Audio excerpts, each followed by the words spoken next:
Bismillahirrahmanirrahim. Assalamualaikum warahmatullahi wabarakatuh. Alhamdulillahirabbil alamin wassalatu wassalamu ala asrofil anbiya'i wal mursalin wa ala alihi wa sahbihi ajma'in. Asyhadu an la ilaha illallah wa asyhadu anna Muhammadan abduhu wa rasuluhu la nabiyya ba'da. Wa qala Allahu ta'ala fil kitabihil karim, a'udzu billahi minasyaitonir rajim. Bismillahirrahmanirrahim. Al-yawma akmaltu lakum dinakum wa atmamtu 'alaikum ni'mati wa raditu lakumul Islam madinah. Alhamdulillah, puji dan syukur senantiasa kita panjatkan kepada Allah Subhanahu wa taala atas karunia-Nya, atas kebaikannya. Allah masih memberikan keimanan di dalam diri kita, masih mampu kita merasakan kenikmatan daripada keimanan.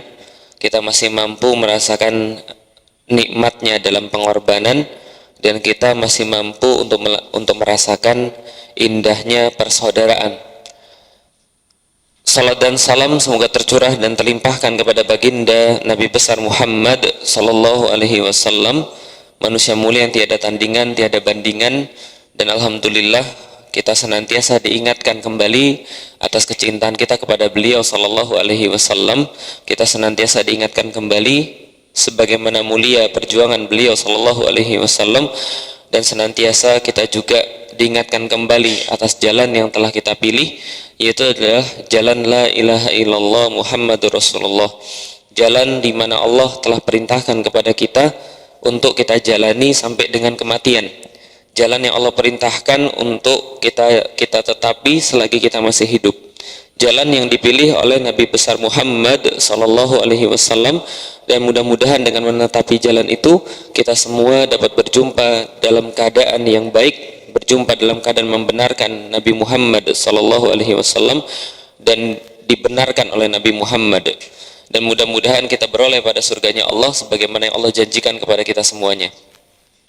Baik, ikhwan wal akhwat fillah, insyaallah dirahmati Allah. Alhamdulillah pada hari ini kita berjumpa kembali dalam bab yang baru, yaitu adalah bab ketiga tentang Islam dan konsepnya. Jadi Islam itu memiliki konsep demi konsep, yang konsep-konsep Islam ini akan kita jelaskan secara garis besar. Artinya kita mencoba memahami bahwa Islam itu bukan hanya ibadah mahdhah, bukan hanya ibadah ritual, tapi juga bersifat menyeluruh. Sebagaimana ayat yang telah tadi saya bacakan, al-yauma akmaltu lakum dinakum wa atmamtu 'alaikum ni'mati wa raditu lakumul Islam madinah. Jadi sesungguhnya pada hari ini, kata Allah, telah kusempurnakan agamaku. Jadi al-yauma yaitu adalah pada hari ini, akmaltu lakum, telah kami sempurnakan lakum pada kalian, dinakum, atas agama-agama kalian, wa atmamtu 'alaikum ni'mati. Asal katanya tamam, atmam artinya yang paling tinggi, yang paling bulat, yang paling selesai, atmam. Wa atmamtu 'alaikum ni'mati wa raditu lakumul Islam madinah. Dan telah kami ridhoi Islam, yaitu adalah dina, sebagai agama bagi kalian. Jadi itu adalah Islam dan konsepnya. Sebelumnya mohon maaf, ini suaranya agak-agak serak, jadi memang beginilah kondisinya. Jadi kalau misalnya baca Quran itu kayak gundah semua gitu ya, Masya Allah. Itulah memang tapi nggak ada masalah, insya Allah. Tadi pagi malah nggak keluar sama sekali suaranya ya, alhamdulillah. Tapi sekarang sudah mulai sedikit demi sedikit, dan insya Allah kita tidak khawatir karena teman-teman yang datang ke sini bukan pengen mendengar suara saya kan gitu. Tapi insya Allah pengennya kan dapat ilmu. Kalau dapat ilmu itu berarti ilmu bisa didapat walaupun tanpa mendengarkan suara. Serius, iya. Walaupun tanpa mendengarkan materi, bisa. Loh, dalilnya mana? Oh, dalilnya banyak. Bahwasanya ilmu itu pemberian Allah, bukan pemberian saya. Jadi walaupun saya berjibaku sampai hilang suara pun memberikan ilmu pada antum, kalau Allah nggak mau ya nggak jadi. Tapi sebaliknya, kalau Allah mau jadi. Makanya ada hadis ketika ada seseorang pembunuh, lalu kemudian dia sudah membunuh puluhan orang, lalu kemudian setelah diberitahu oleh seseorang bahwa kamu mau bertobat, iya saya mau bertobat, kamu jalan di satu tempat dulu, di situ ada orang yang insya Allah bisa membimbing pertobatanmu. Maka dia jalan, di tengah jalan dia meninggal, ternyata posisinya sudah masuk surganya Allah. Artinya Allah ingin memberitahu bahwa pertaubatannya itu sudah terjadi semenjak dia melangkahkan kaki ke tempat pertaubatan itu. Artinya ilmu Allah itu juga sama. Hidayah Allah itu juga sama. Hidayah Allah itu tidak Allah berikan pada orang yang memberikan kajian, tidak diberikan juga pada isi kajiannya, tapi Allah berikan lewat banyak cara. Tidak hanya orang yang memberikan kajian, tidak hanya materi kajian, tapi Allah berikan dengan banyak cara. Ketika teman-teman sudah berniat datang gitu kan ya, mencari ilmu, mencari ridha Allah, bergabung dalam majelis, kemudian memuliakan agama Allah, seketika itu juga sebenarnya Allah sudah kasih ilmu pada teman-teman sekalian, sudah kasih hidayah pada teman-teman sekalian. Dan ketika teman-teman datang ke sini, itu hanya penyempurnanya saja, tapi sebenarnya hidayahnya sudah datang. Makanya seringkali para guru-guru kita mengatakan bahwa ilmu itu menjadi ujian bukan ketika berada di sini. Kalau sudah berada di sini sudah tenang antum, bukan pas berada di sini, karena kalau pas antum berada di sini setan-setannya sudah tidak ada, kecuali setan kantuk aja gitu kan ya. Kalau misalnya ada yang sering ngantuk gitu kan ya, kalau nggak masukkan jin berarti cacingan itu lah. Tapi ujiannya bukan di situ. Ujian paling besar teman-teman untuk mendapatkan ilmu itu ketika mau pergi dari rumah, itu ujian paling besar. Nah, kenapa? Hujan gitu kan ya, lalu kemudian ada yang ngantuk gitu ya, lalu kemudian ada alasan demi alasan, itu ujiannya yang paling besar. Dan disitulah rewards yang Allah berikan, yaitu adalah dalam hidayah itu tadi. Ketika orang mau untuk mencari ilmu, dia melangkahkan kakinya keluar mencari ilmu, Allah sampaikan, maka dia diringankan jalannya menuju pada surganya Allah begitu dia melangkahkan kakinya menuju kepada majelis ilmu. Nah, jadi hidayah Allah itu luas, dan itulah yang menyebabkan kita juga mau datang ke acara besok ya. Jadi acara 2.12 besok itu, reuni 212 itu adalah bagian daripada tadi syiar Islam, di mana orang banyak sekali mendapatkan hidayah di situ. Banyak sekali yang datang pada saya, ratusan orang datang pada saya kemudian bilang gini, ya Allah Ustadz, kami itu sebelumnya nggak sholat Ustadz, tapi ketika kami datang ke sana menyaksikan, ternyata agama kami itu keren ya, agama kami itu indah, agama kami itu ternyata luar biasa, istimewa. Dari situ kami belajar sholat, dari situ kemudian kami belajar baca Al-Quran, dari situ kami belajar membela agama Allah. Ada internet marketer yang kerjanya tiap hari jualan di internet, penghasilannya 100-150 juta, nggak kayak antum gitu kan ya. Jadi kalau orang yang sudah banyak duit itu nggak perlu ngomongin duit lagi gitu ya. Nah, mereka nggak ngomongin duit lagi, tapi kerjaan mereka itu selain internet marketer, bikin berita-berita jelek yang menyudutkan Islam, karena memang kerjaannya begitu, dibayar untuk itu. Tapi begitu mereka menyaksikan 4.11, 2.12 itu, mereka katakan, ya Allah Ustadz, kami jadi sadar saat selama ini kami ini bekerja sesuatu yang salah, selama ini kami bela sesuatu yang salah. Dari situ mereka bentuk kemudian cyber army, mereka bentuk kemudian cyber army yang kemudian berdasarkan pada Islam. Mereka mulai mencintai para ulama. Pertanyaan saya, siapa yang bisa mengubah seperti itu? Apakah ketika antum pergi ke 4.11, 2.12 antum niatkan untuk mengontak orang-orang lalu kemudian menyadarkan orang? Enggak. Tapi antum cuma datang, niat antum, insya Allah ini adalah bagian daripada keikutsertaan saya, kontribusi saya di dalam Islam untuk agama saya, untuk membela Al-Quran. Maka Allah datangkan hidayah di situ bagi orang-orang yang meminta, bagi orang-orang yang memang niat baik mau datang ke sana. Dari situlah kemudian Imam Nawawi itu mengelompokkan dalam hadis arba'innya, innamal a'malu binniyat. Karena saking pentingnya hadis ini untuk difahami oleh setiap muslim. Innamal a'malu binniyat, sesungguhnya segala macam yang antum dapat itu tergantung niat antum. Dan niat antum itu tidak harus dilafazkan selalu, tidak harus dibicarakan selalu, kecuali dalam hal umrah misalnya, labbaik Allahumma umratan, itu dilafazkan. Karena kenapa? Karena Rasulullah juga melafazkan hal itu. Tapi tidak serta-merta semua niat harus dilafazkan.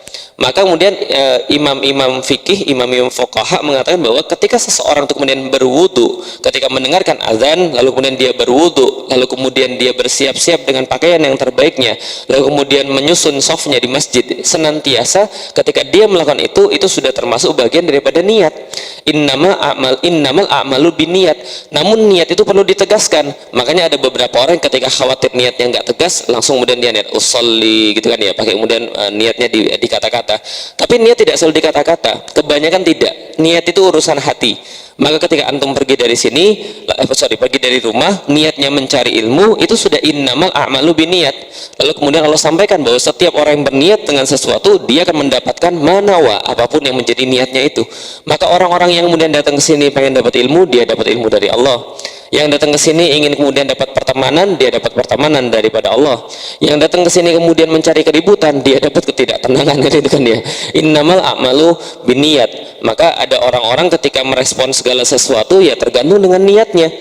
Misal ketika dia melihat ada reuni akbar 212, yang bersih hatinya akan merasa masya Allah, alhamdulillah, minimal ini adalah bagian daripada ukhuwah kaum muslimin, yang dimana ini adalah sesuatu yang sangat penting pada zaman sekarang. Kaum muslimin bisa bersatu, berkumpul, lalu kemudian melantangkan syiar yang sama. Itu kalau niatnya baik.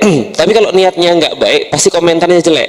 Misalnya contoh, wah itu pasti didanai, itu niatnya jelek. Lah kenapa? Karena niatnya dalam hatinya itu kalau berbuat sesuatu, ya manawa, apapun yang menjadi niatnya, apa? Duit. Jadi kalau saya mau melakukan sesuatu, sebentar, ini duitnya berapa dulu?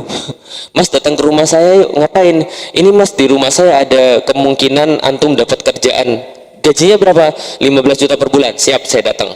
Mas ke rumah saya yuk, ngapain? Ya datang aja mas ke rumah saya main-main. Mas, oh nggak mau saya kalau gitu. Lah kenapa? Karena segala sesuatu dihitung dari sana, dihitung dari duit, gitu kan ya. Lalu kemudian ketika segala sesuatu dihitung dari duit, dia menyangka orang lain sama seperti dia, apapun harus duit.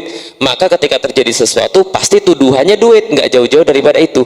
Wajar, karena orang senantiasa mendapatkan apa yang dia cari. Walikul limriin manawa. Sesungguhnya apa yang dia dapatkan urusannya itu tergantung pada niatnya.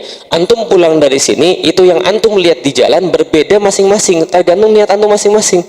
Kalau ada orang yang kemudian jomblo gitu kan ya, fisabilillah misalnya, yang dilihatnya wah ini kayaknya yang kerudung-kerudungan, ini kayaknya soleha-solehan, itu yang dilihatnya. Tapi kalau misalnya dia lagi pusing sudah punya istri, tapi dia lagi mau nyari rumah, dia cari oh ini rumah dirental, disewa, yang ini dijual, itu yang dilihat berbeda-beda, tergantung niatnya masing-masing. Bisa difahami nggak kira-kira maksud saya? Maka wajar kalau ada orang kemudian pergi ke 212 411 pulang dengan membawa impresi yang berbeda-beda, itulah niatnya. Makanya innamal a'malu biniat. Kalau ada yang mengatakan bahwa oh ini pasti larinya ke politik, dialah tokoh politiknya sebenarnya. Nah, kenapa yang lain nggak merasa begitu kok dia bisa kepikiran, kan gitu kan ya. Ini adalah kemudian pikiran-pikiran yang kemudian berasal daripada niat yang ada di dalam hatinya. Jadi antum bisa tahu sekarang siapa yang mereka bersama umat, yang mereka kemudian tahu apa yang umat rasakan, apa yang umat inginkan, apa yang umat rindukan, gitu kan ya, yaitu adalah Islam ini. Nah alhamdulillah nggak ada masalah, alhamdulillah kullu khair, semuanya adalah kebaikan daripada Allah Subhanahu wa taala.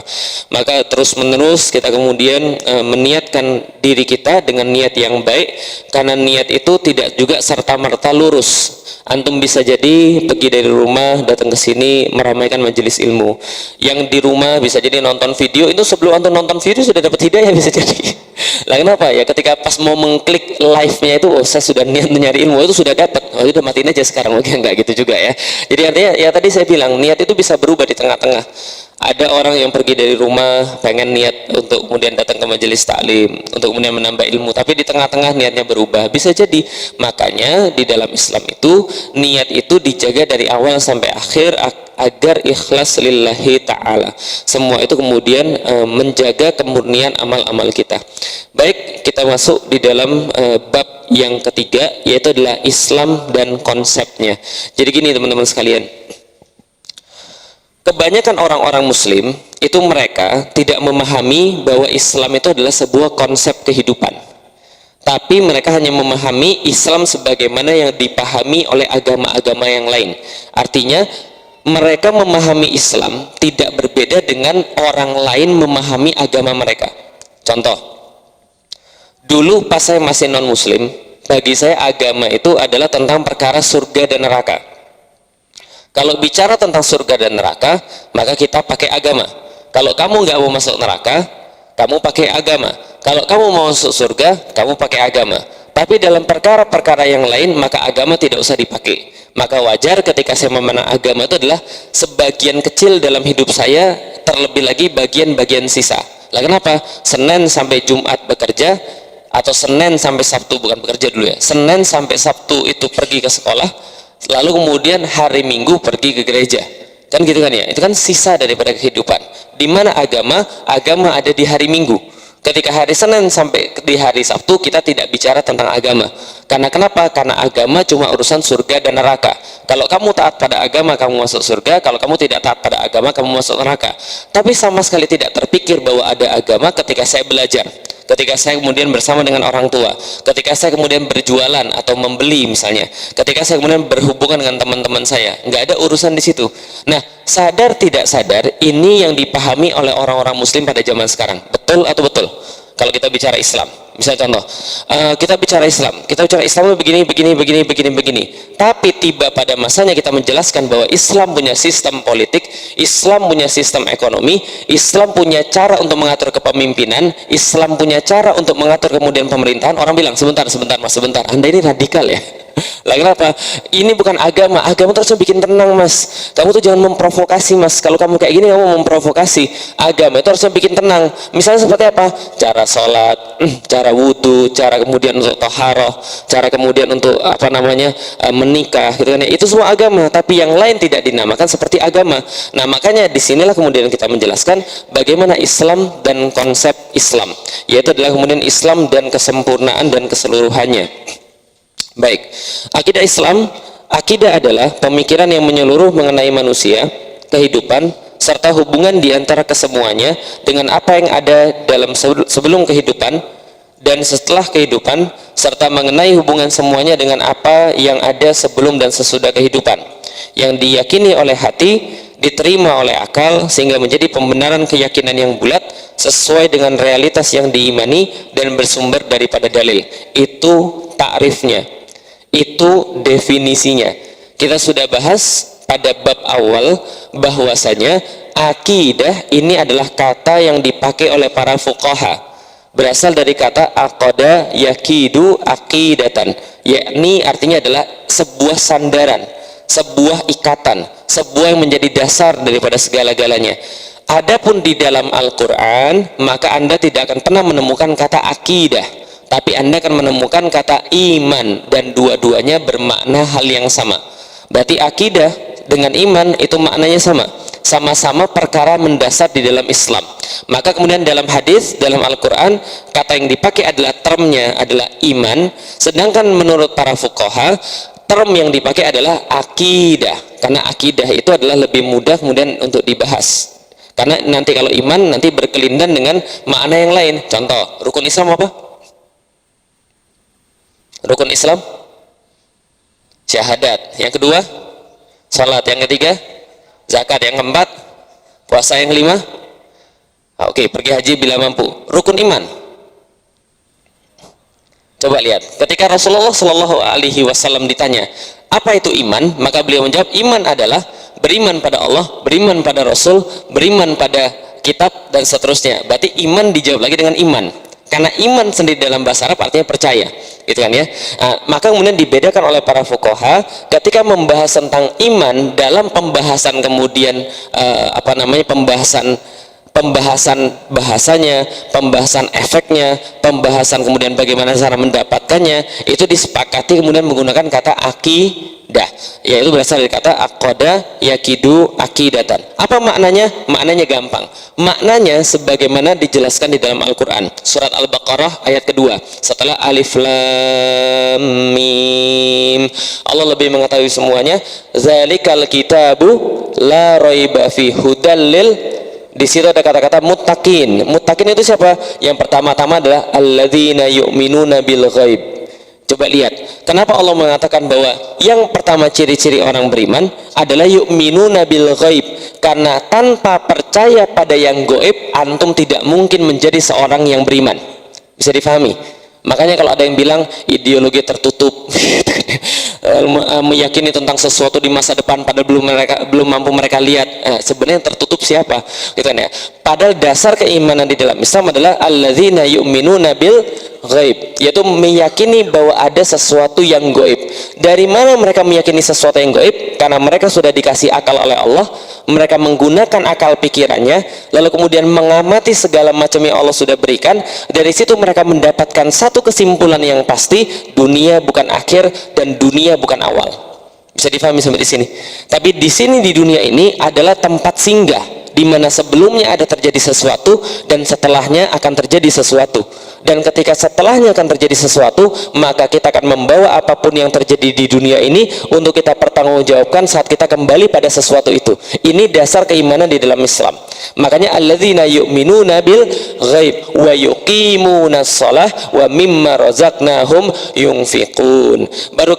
Ketika orang sudah kemudian beriman pada perkara yang gaib, baru dia bisa salat. baru dia bisa zakat. Kalau orang tidak beriman pada yang gaib, mustahil dia sholat. Jadi kalau ada yang bilang ideologi tertutup, saya juga heran. Saya juga kemudian menyangka-nyangka, jangan-jangan DE nggak sholat.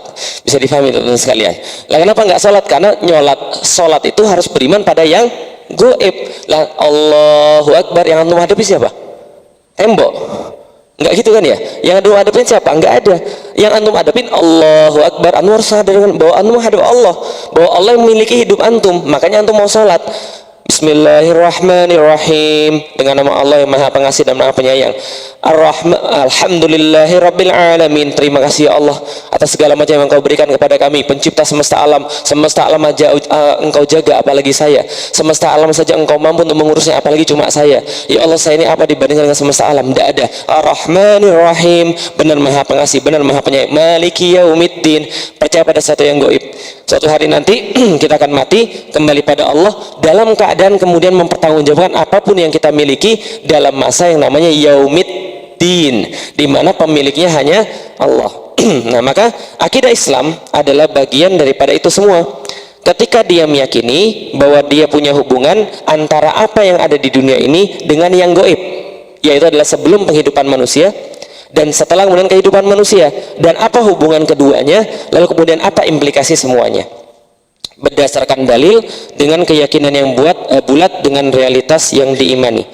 Dalam konteks Islam, akidah Islam didefinisikan sebagai pemikiran tentang adanya Allah, malaikat, kitab, rasul, hari kiamat, qada wal qadar, di mana baik dan buruknya semata-mata dari Allah yang diyakini oleh hati, diterima oleh akal, sehingga menjadi pembenaran keyakinan yang bulat.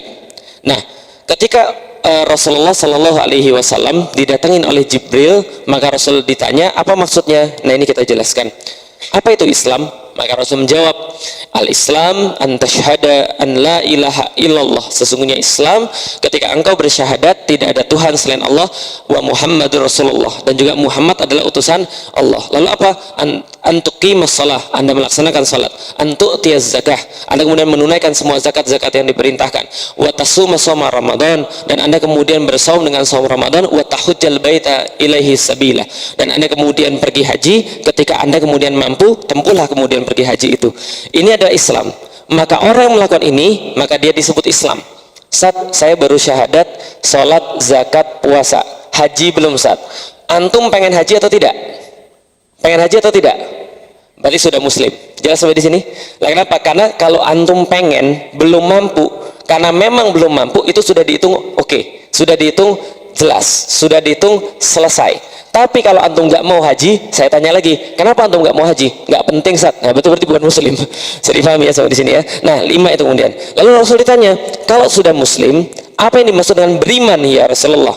Maka Rasul menjawab, iman adalah ketika Anda kemudian beriman pada Allah, beriman pada Rasul, beriman pada kitab-kitabnya, beriman pada malaikat-malaikatnya, beriman pada yaumil kiamat, dan beriman pada qada wal qadar. Ini yang dimaksud. Dalam konteks Islam, ketika orang sudah memahami 6 hal ini, maka dia dikatakan beriman pada Allah dan Rasulnya. Dia sudah memiliki keimanan. Sebaliknya, kalau antum mau bilang ada orang itu kafir, antum tidak bisa bilang dia kafir sebelum antum memastikan bahwa dia mengingkari salah satu daripada rukun iman ini. Jelas sampai di sini? Contoh misalnya, itu aksi bela Islam 212, Masya Allah. Lah kenapa? Karena aksi ini penuh dengan talbis iblis, maksiat berlapis-lapis, mengarahkan kepada kekufuran. Loh, antum lihat dulu, ini bagian mana daripada rukun iman yang dia langgar? Beriman pada Allah ya masih, beriman pada Rasul ya masih, beriman pada kitab-kitabnya yang masih, yaumil kiamah masih, malaikat-malaikat masih, lalu kemudian qada wal qadar masih. Lalu bagaimana ceritanya antum bilang dia kafir? Bisa difahami teman sekalian. Oh, karena dia menolak pemahaman saya. Lah enggak serta-merta menolak pemahamanmu jadi kafir. Lah kenapa? Manusia zaman sekarang itu enggak jelas. Lah kenapa? Sudah tidak manusiawi lagi, gitu kan ya. Jadi kalau dikatakan bahwa ada yang sok Pancasila gitu ya, Pancasila itu kan kemanusiaan yang adil dan beradab. Adil dan beradab, kemanusiaan itu maksudnya apa? Kemanusiaan itu maksudnya gini, antum tuh berlaku sebagai manusia, jangan berlaku jadi iblis, jangan juga jadi malaikat. Manusia itu ada benar, ada salahnya. Bisa difahami maksudnya. Imam Syafi'i berkata, pendapat saya benar, tapi bisa jadi salah. pendapat dia nggak tepat, tapi bisa jadi mengandung kebenaran, bisa difahami maksudnya teman-teman sekalian. Nah akhirnya sama, kita itu manusia itu bukan iblis juga bukan malaikat. Zaman sekarang manusia bertindak seperti iblis dan bertindak seperti malaikat. Lah kenapa? Dia pasti salah, aku pasti betul. Berarti kan memposisikan diri sebagai malaikat, ya nggak mungkin salah, dan memposisikan lawannya sebagai iblis yang nggak mungkin betul. Hati-hati, jangan seperti ini. Lah kenapa? Karena separah-parah orang dia punya chance untuk berubah jadi baik. Sebaik-baik orang dia bisa jadi chance untuk jadi buruk. Jadi jangan menghabiskan waktu antum, menghabiskan tenaga antum untuk mencela orang. Kenapa? Karena orang itu bisa jadi baik, bisa jadi buruk. Perbuatannya yang sudah pasti jahat, perbuatannya sudah pasti baik. Bisa difahami ya? Jadi kritik perbuatannya, gitu kan ya. Tapi kalau kasus kemarin gimana, Ustaz? Sudah saya jelasin kasus kemarin. Kasus kemarin itu kasus yang berbeda. Kalau urusan yang kemarin ya, urusan ada seorang ustadz yang kemudian dituduh mencela. Enggak, insya Allah itu bukan mencela. Kita sudah jelasin. Nah, tapi ada juga ustadz yang mengatakan ustadznya mencela. Ya nanti kapan-kapan kita bahas lagi lah ya. Saya pikir saya sudah cukup banyak untuk membahas itu. Jadi kalau misalnya antum masih merasa bahwa ustadz itu mencela artis gitu kan ya, berarti antum termakan talbis sendiri. Lah kenapa? Karena antum nggak ngerti masalahnya apa. Kalau antum nggak ngerti masalahnya apa, tolong jangan komen. Apalagi kalau belum punya ilmu. Gitu kan ya. Kalau belum punya ilmu, tolong pelajari dulu ilmunya. Coba tabayun dulu. Antum bilang orang lain nggak, antum bilang ustadznya nggak tabayun, antum sendiri nggak tabayun. Gitu kan ya. Jadi kira-kira gitu. Nggak nyunah ustadz kalau mencela orang itu. Saya yakin kalau ustadznya yang kemudian mencela dia pasti bela. Gitu kan ya. Jadi orang zaman sekarang tadi berlaku seperti iblis dan berlaku seperti malaikat. Enggak. Antum bukan malaikat dan antum bukan iblis. Antum manusia. Nah, maka sebagai manusia itu kemudian dia bisa salah. Nah, artinya ketika seseorang sudah memiliki keenam hal ini, maka dia dikatakan memiliki akidah Islamiyah. Dia dikatakan memiliki keimanan. Nah, maka dalam halaman berikutnya ini sudah ditunjukkan seperti apa bagan-bagannya. Yang nggak bisa lihat bagannya, pinjem aja bukunya. Oh, sudah ada yang pegang, alhamdulillah. Tapi kalau belum ada yang pegang nih, kita jelaskan.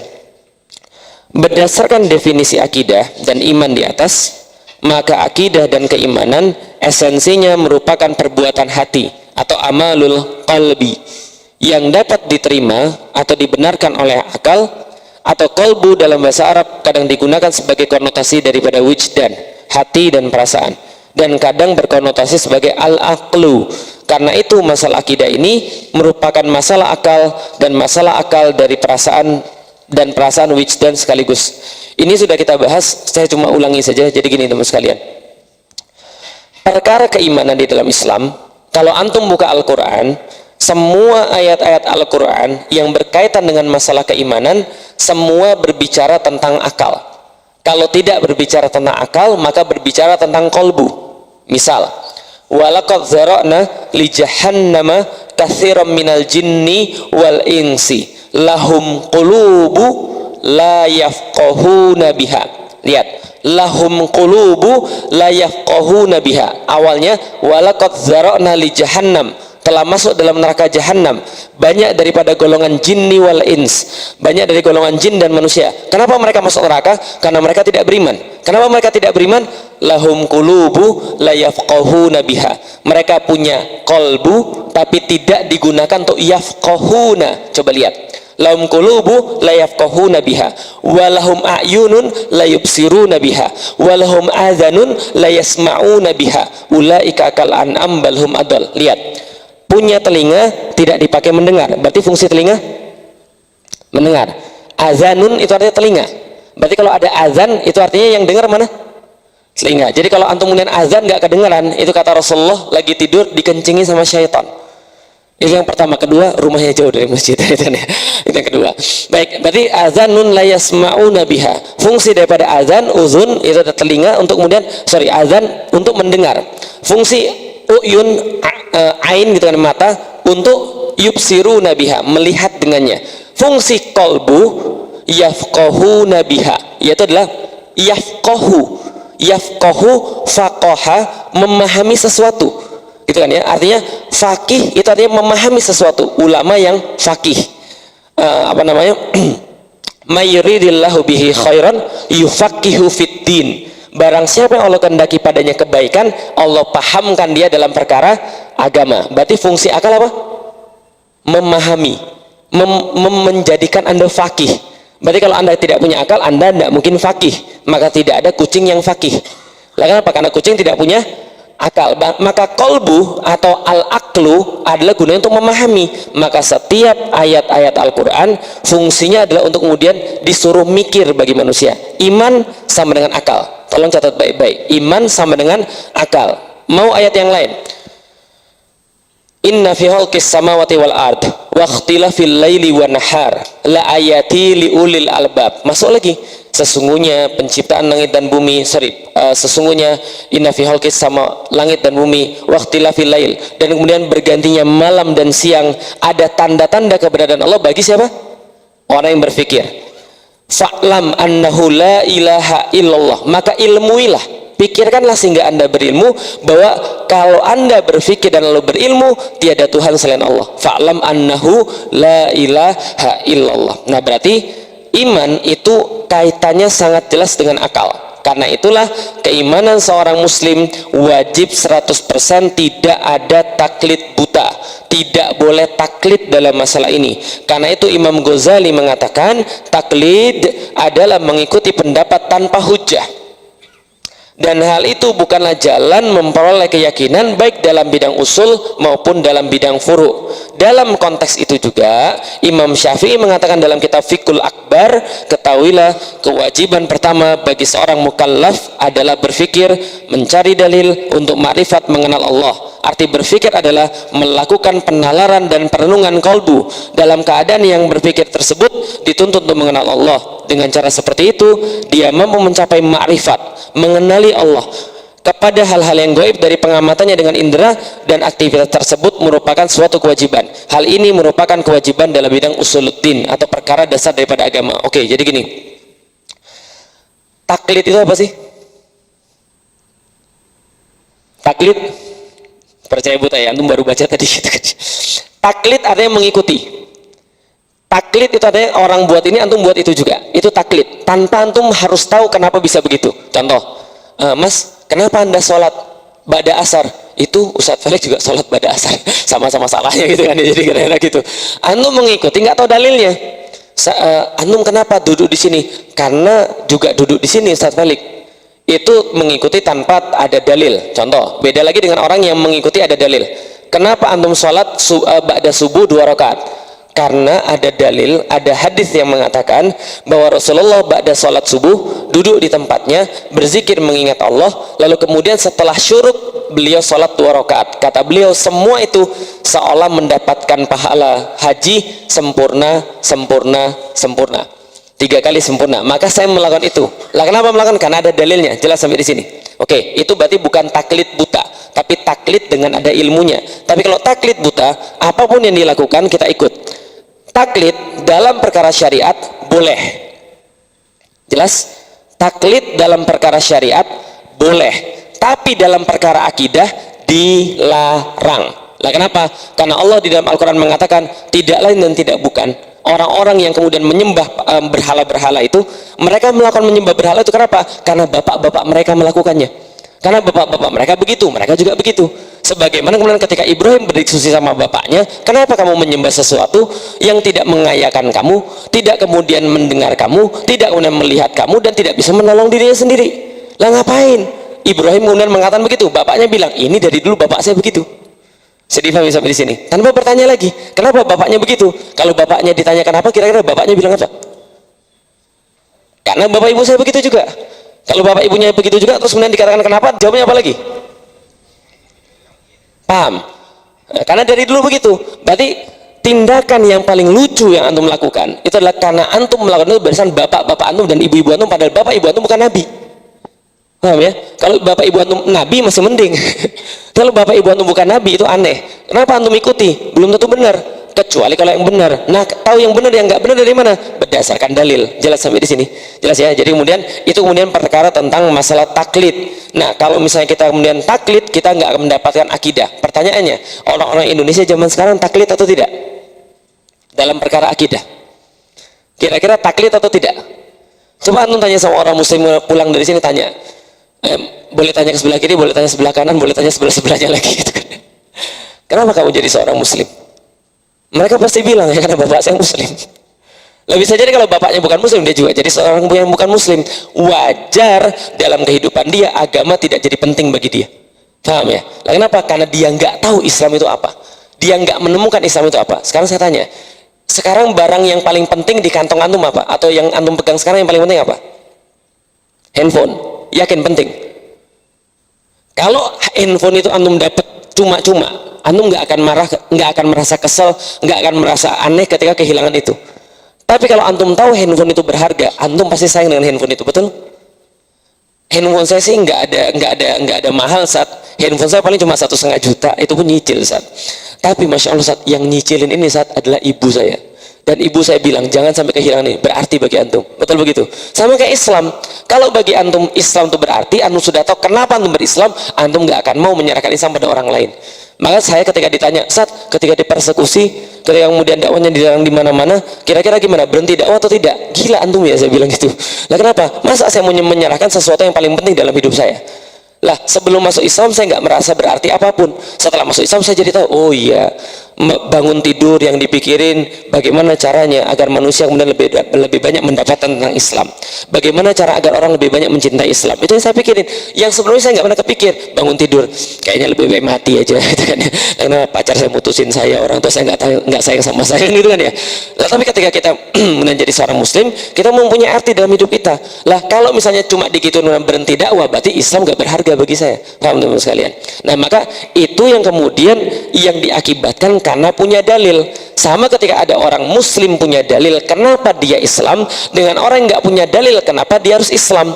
Dari hasil berpikir tadi, contoh misalnya, kenapa antum mau nurutin kata-kata dokter supaya cepat sembuh? Kalau antum nggak nurut kata-kata dokter, nggak sembuh-sembuh. Antum mau sembuh atau tidak?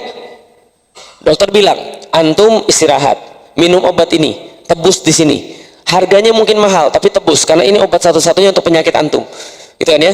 Lalu kemudian beli di mana, dok? Beli di situ satu-satunya. Berapa harganya? Satu tablet 100.000. Untuk berapa tablet? Anu harus minum sebulan penuh. Ngitung dulu. 100.000 kali 30. Ya Allah, gitu kan ya. Cukup atau enggak ya? Tapi nggak ada masalah. Beli dulu. Lah kenapa? Karena kalau tidak bisa mati. Antum yakin sama dokter, dan antum yakin sama dokter pakai dalil atau tidak? Pakai dalil atau tidak? Kalau yang tidak, berarti dia kemudian yakin sama dokter karena keturunan gitu kan ya. Kenapa kamu yakin sama dokter? Karena bapak saya juga yakin sama dia. Kira-kira antum yakin sama dokter pakai dalil atau tidak? Pakai dalil atau tidak? Pakai dalil. Insya Allah pakai dalil. Dalilnya apa? Kenapa antum yakin sama dokter? Dia meyakinkan, saat. Apa yang meyakinkan antum bahwa dia adalah dokter? Oke, bajunya warna putih. Gitu kan ya. Kemudian sisirannya ke atas, Ustaz. Soalnya kalau di artis Korea pasti sisirnya begini, Ustaz. Gitu kan ya. Terus apa lagi meyakinkan antum? Oh, masya Allah, saat itu di dalam ruangannya ada foto-foto saat dia salaman gitu kan ya sama presiden, dia salaman sama kemudian dokter yang lain, saat dan dia menyembuhkan penyakit ini. Terus penghargaan saat ada surat izin prakteknya, saat dan di situ semua meyakinkan, saat ada susternya, ada botol-botol obatnya dan sebagainya. Itu meyakinkan antum. Itu semua dalil. Paham nggak kira saya? Semua itu dalil untuk membuat antum meyakinkan bahwa dia dokter. Dari situ antum berpikir saya harus taat dia karena dia sudah belajar, saya belum. Dia sudah kuliah 7 tahun sama koas-koasnya, prakteknya bertahun-tahun dan aku belum. Maka kalau dia ngomong sesuatu yang aku nggak masuk akal, aku yang kalah karena dia belajar, aku belum. Paham sampai di sini? Tapi beda kalau antum mendapatkan bukti yang sebaliknya, bukti yang melemahkan. Contoh, masuk ruangan dokter, dokternya gondrong bro, keriting kriwil sampai di sini, pakai kopiah gitu kan ya. Lalu kemudian di atas mejanya ada menyan sama kembang 7 rupa gitu kan ya. Lalu kemudian dia pakainya bajunya bukan baju warna putih, pakainya kemudian bajunya surjan, pakai sarung. Lalu kemudian giginya kemudian hitam semua, pakai rokok gitu kan ya. Lalu kemudian di situ nggak ada suster di situ. Adanya orang yang kemudian terbujur kaku sampai kejeng-kejeng gitu kan ya.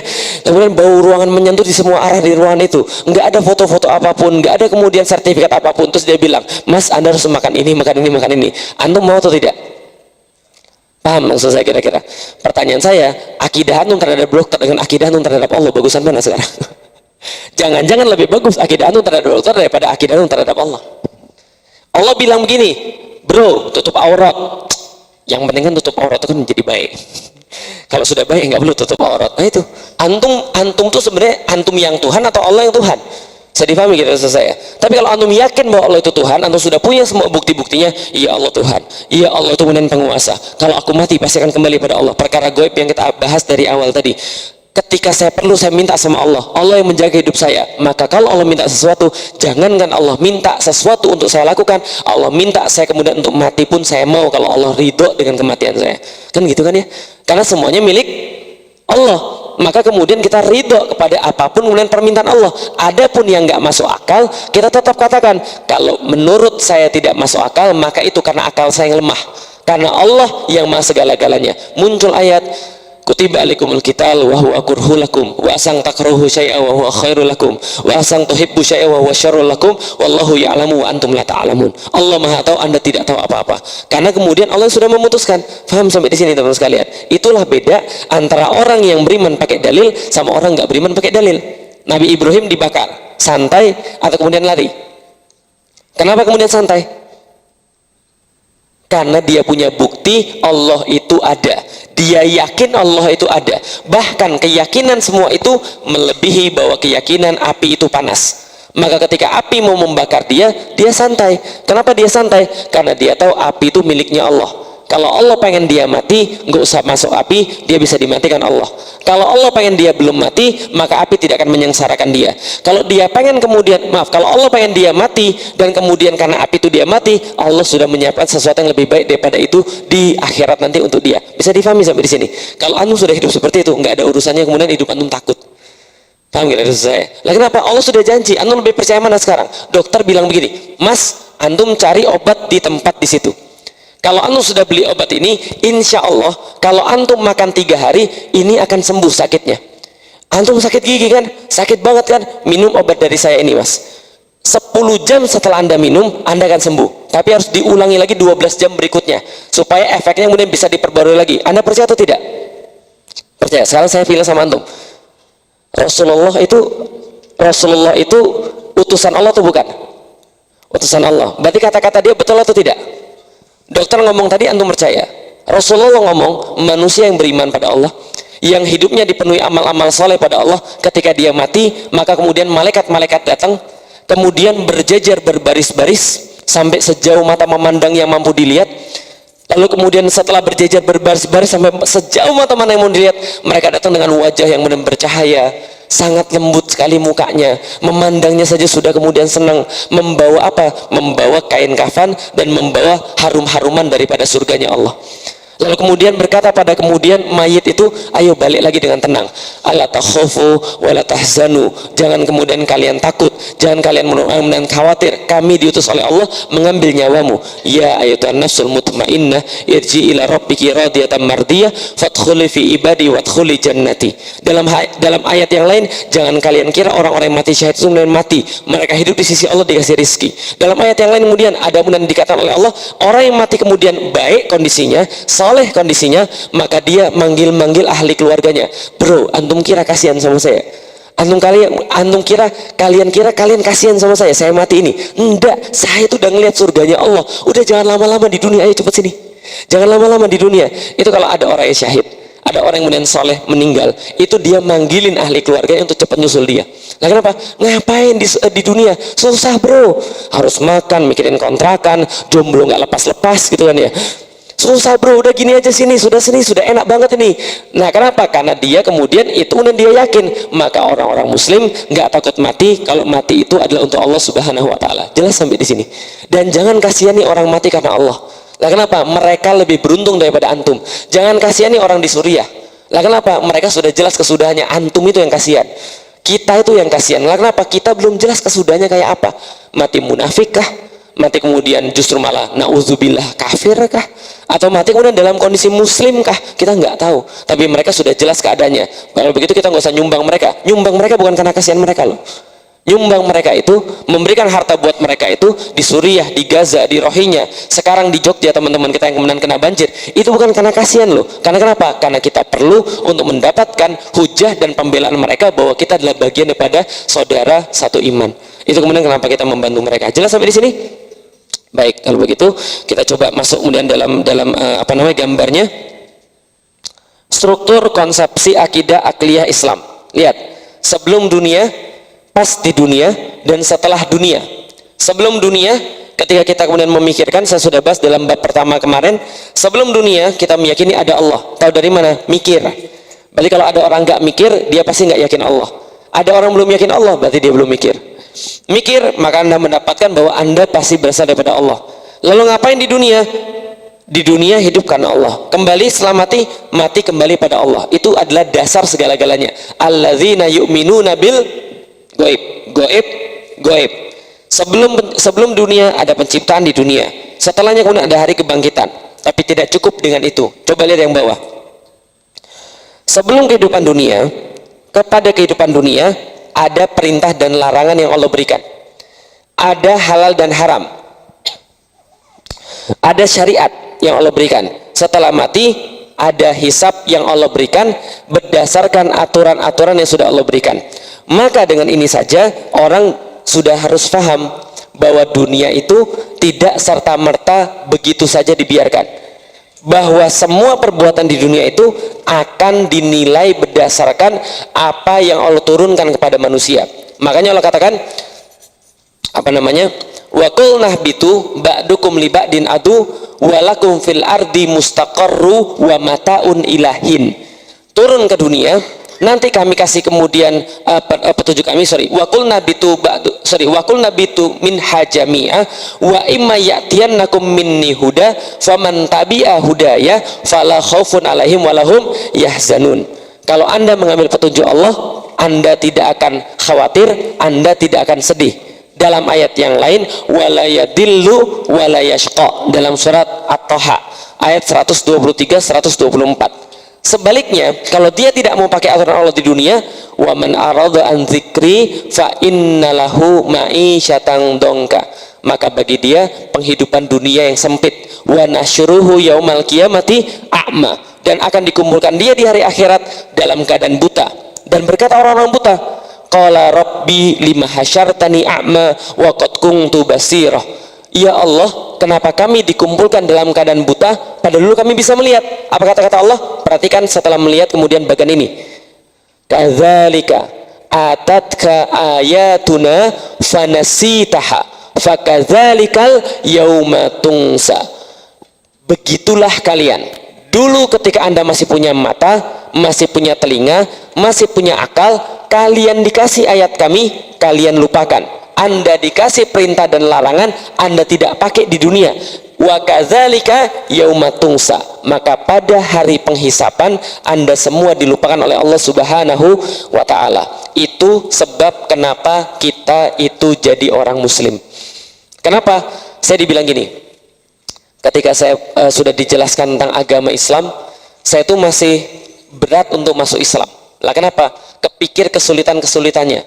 Gimana orang tua saya, gimana bapak saya, gimana ibu saya, gimana adik-adik saya, gimana teman-teman saya, kehidupan baru nih kayak apa? Harus belajar lagi, belajar huruf hijaiyah, belajar salat, belajar kemudian puasa segala macam, terikat, nggak enak rasanya. Tapi kemudian saya mikir begini, Lik, seberapapun bisa kamu banyak alasan, seberapapun bisa kamu ngarang alasan, tapi ingat, Lik, surga neraka tetap ada. Nah, maksudnya, jadi surga neraka itu tetap ada. Kamu udah buktiin bahwa surga neraka itu ada. Kamu udah buktiin bahwa Allah itu ada, surga neraka ada. Jadi mendingan mana? Sekarang kamu ngingkari diri, besok nanti dapat masalah, atau sekarang dapat masalah, besok sudah selesai. Makanya kata Allah tidak akan dikumpulkan dua hal dalam keadaan seorang hamba itu, keadaan dua hal. Satu, aman di dunia, pasti dia akan bahaya di akhirat. Aman di dunia, dia takut di akhirat. Takut di dunia, aman di akhirat. Maka saya masuk Islam. Lah kenapa? Karena saya tidak bisa menafikan dengan akal saya bahwa surga neraka itu ada, hari pembalasan itu ada, bahwa ada yang namanya Allah yang nanti akan ngitungin seluruh amal manusia. Mau nggak mau antum, surga neraka ada. Tapi Ustaz, ada lagunya Ustaz, andai surga neraka tidak ada. Itu lagu, bukan dalil, paham? Jelas ya? Kalau lagu ya sudah, posisikan sebagai lagu saja, jangan posisikan sebagai dalil. Kalau dalilnya surga dan neraka ada, maka tergantung antum bagaimana berbuat. Sepintar apapun antum mencari ma'azirah, kita kata Allah, walau alqa ma'azirah, walaupun mereka pintar mencari alasan, mereka tidak akan bisa lepas daripada Allah punya kuasa di hari itu, Allah punya kemudian kepemilikan di hari itu, mereka akan mempertanggungjawabkan segala-galanya pada Allah Subhanahu wa taala. Baik, itu adalah tentang keimanan. Alhamdulillah kita sudah masuk tentang konsep pertama Islam, yaitu adalah Islam adalah agama yang dibuktikan dengan akal. Penjelasan selanjutnya akan kita bahas pada bab yang berikutnya.